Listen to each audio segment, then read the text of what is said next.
So lights are in, they look amazing. Now we can move on to the final step of renovation, and that is putting in the floor.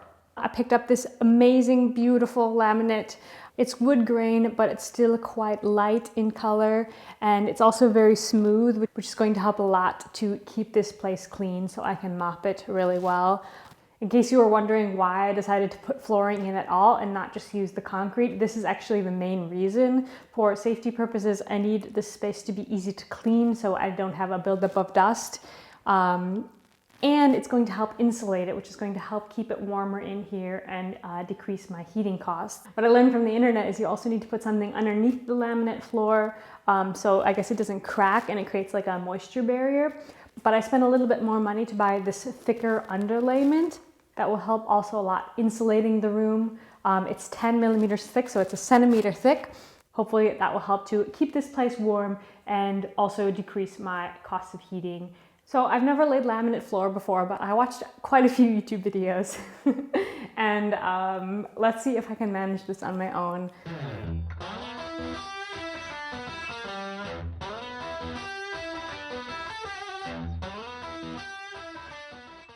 Okay, so I'm going to try and lay this down now. I was told all I need is this. So let's see. It's supposed to be tape in here.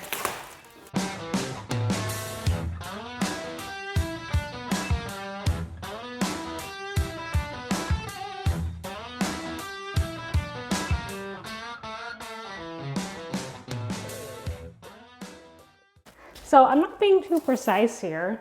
I have no idea if that is right or wrong. I also read a bunch of theories about which side you're supposed to start on, etc., etc. I have all my laminate piled over there, so I thought I would start on this side and kind of work my way there. And this stuff is awesome, yeah. As I said, it's really easy to cut. I think I'm gonna go do a row and then I'll see if this will work to connect to them.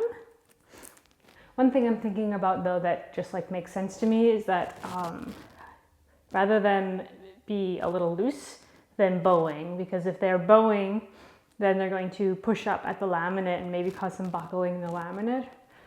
I don't know, no one told me that, but that just makes sense to me. So yeah, I'm just gonna like loosely fill them in and yeah.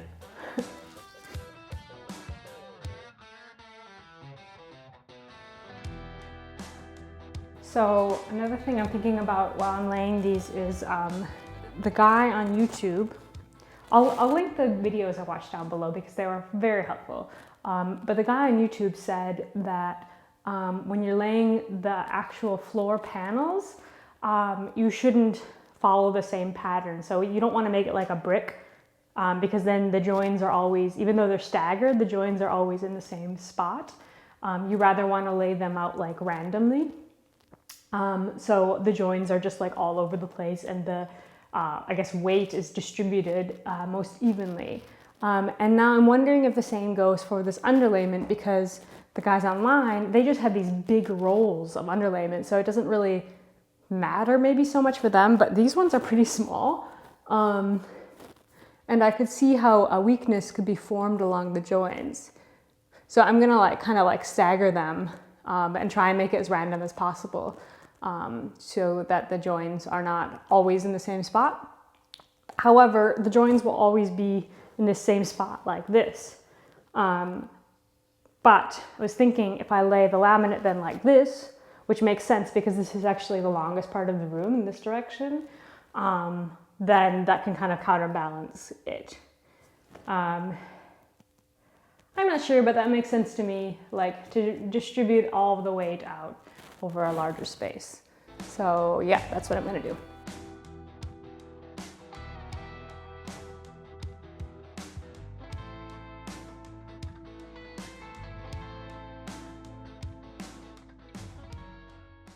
Okay, I am officially a dumbass. I was very confused why I'm already out of this stuff because I was like, oh, this is supposed to be for 10 square meters and my room is 20 and I'm only just a tiny way in, like maybe a fourth or a small amount in? Well, I'm a dumbass. I read this as 10 square meters, not 6 square meters. Well, I guess we're not finishing the floor today. But at least I have one more, so I can maybe get halfway done. And maybe I can make it to halfway. Oh, jeez. So this is as far as I've gotten. We're just a little over halfway through the room. So I definitely need to buy more underlayment. And you can see here that I went around the edges also with that tape because I finally read the instructions and that's what you're supposed to do. And also the instructions say that you need to lay the laminate in the direction of the underlayment, so the same direction. So I guess that means we're going to be laying the laminate lengthwise like this. I didn't really care one way or the other. So I'm gonna take a little break because I have a meeting with my bank. But as soon as I get back, I'm going to go ahead and start laying down this laminate. Very excited.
This is very slow going. If you're going to be doing this project yourself, just give yourself time to like properly set up in the beginning, because I thought I understood how the laminate worked, but I really kind of had to piece it together and take a few pieces out and just kind of like understand the system of the way that they hook together. Like I'm having to use a hammer to actually get them to like click in.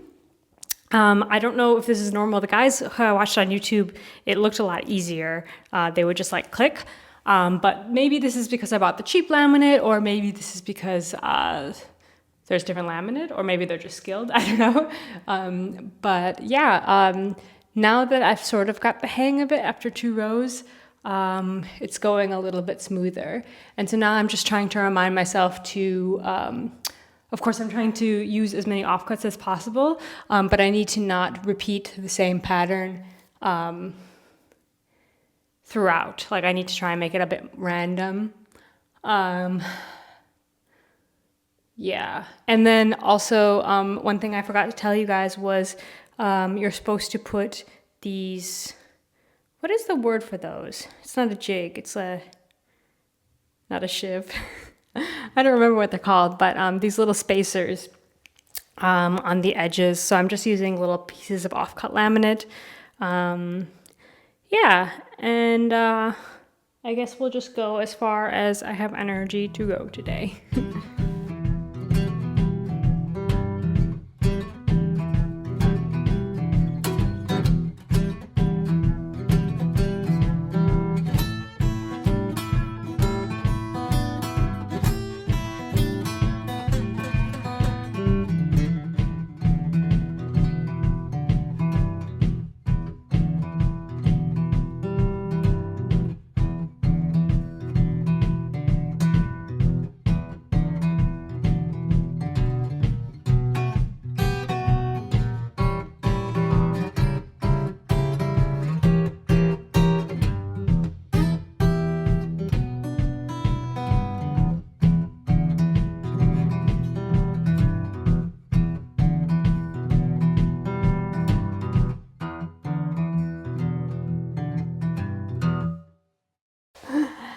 I've made some serious progress. I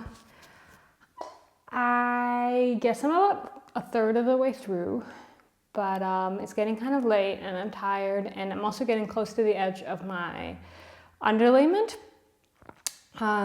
So I need to actually get some more of that before I can continue.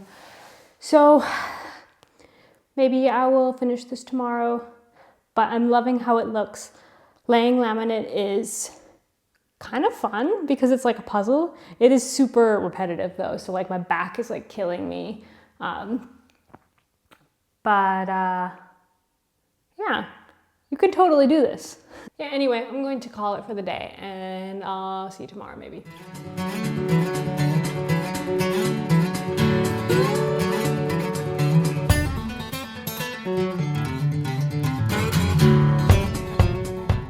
So it's the next day and now I'm getting started on the other half. My goal is to finish it today. I got some more underlayment and should be enough, crossing my fingers. I'm also a little bit concerned that I didn't buy enough laminate because it's very expensive, so I didn't want to buy too much. So hopefully I did my room square meterage calculation correctly and it will all fit.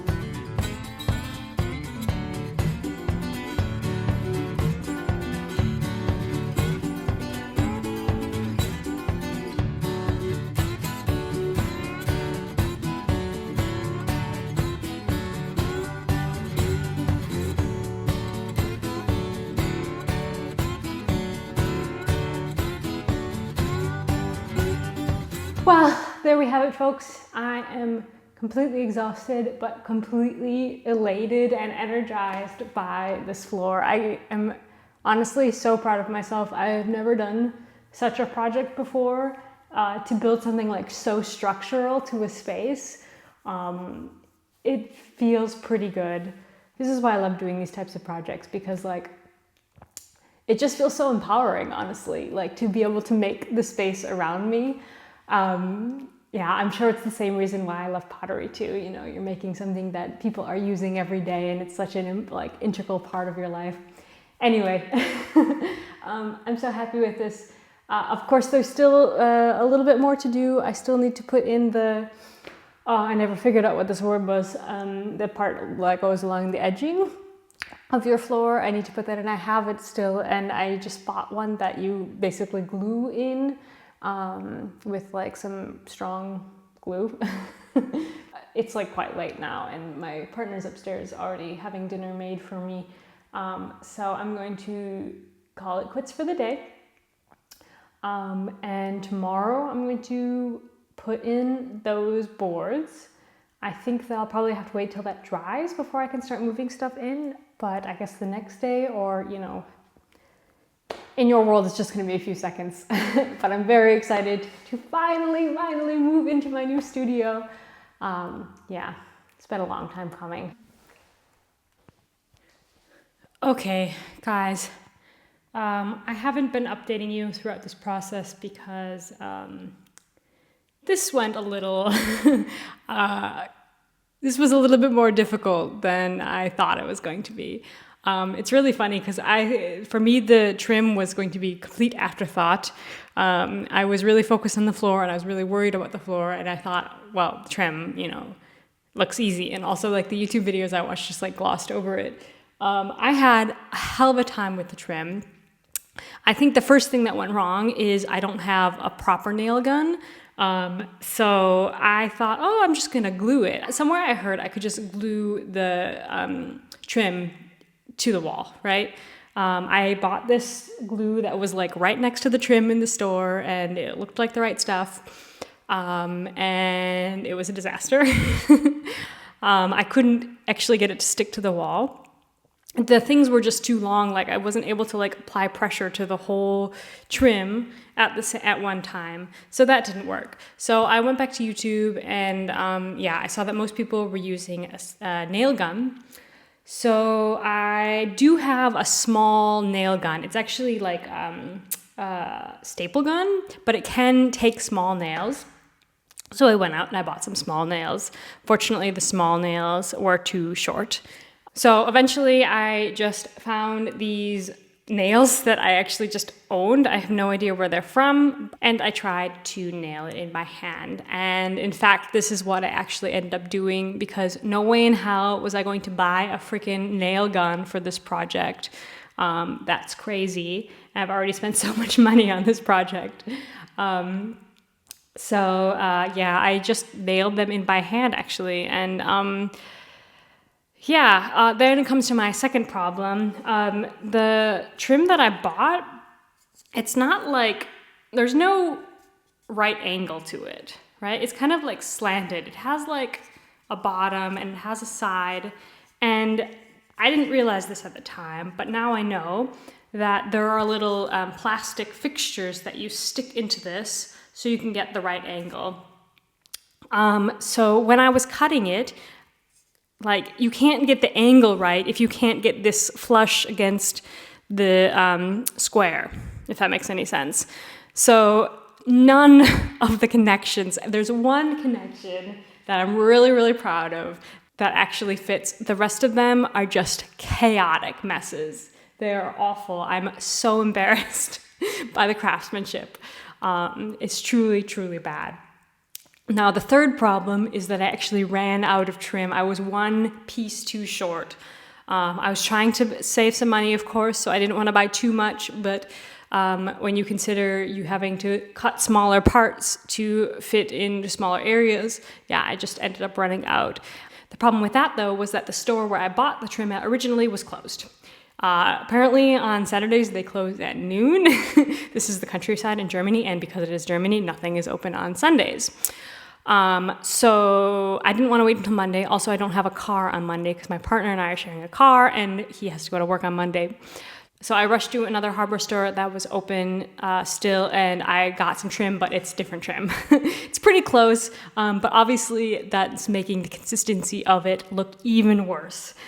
Yeah, I'm truly, truly embarrassed. But I do have a plan for making it look a little bit better. I got my handy Maler acryl, maybe you know from the last video. And this time I bought it in white, which was my mistake last time. So I'll be able to paint over it really easily. And so I'm going to use this to fill those gaps. I talked to some woman at the shop and she said this was fine. You can also use like wood paste, but I thought, this is a larger quantity and I have some serious holes to fill. So yeah, the other problem that I have is that the first time I glued the trim to the wall, it was like sliding up and down because it doesn't fit, right? It's not a right angle. And now I have some glue on my beautiful new floor and it pisses me off. So I'm gonna try and go back in with a little scraper, a little mini spatula and get it off because this is just not acceptable. Yeah. 10 out of 10, do not recommend this. This was definitely the hardest part.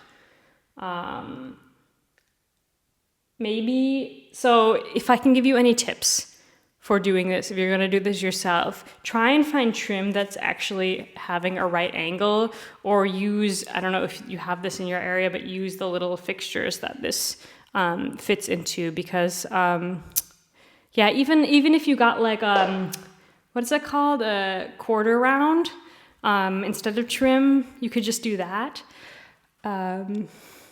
And maybe you can borrow a nail gun from someone because, yeah, anyway, I'm going to try this out. I'm going to hopefully fill this in by the end of the day, and so I can paint over it tomorrow.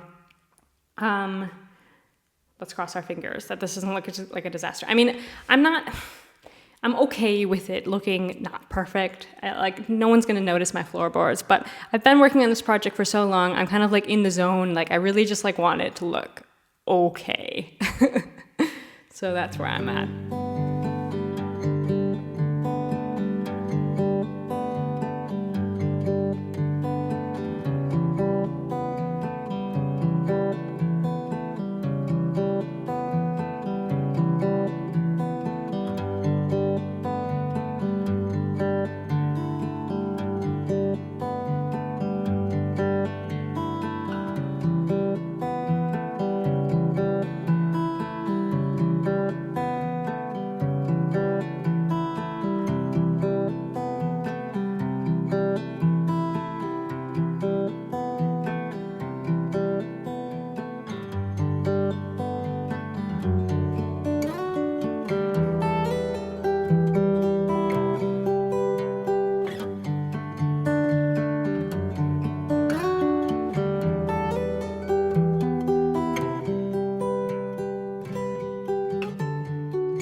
So guys, renovation is officially complete.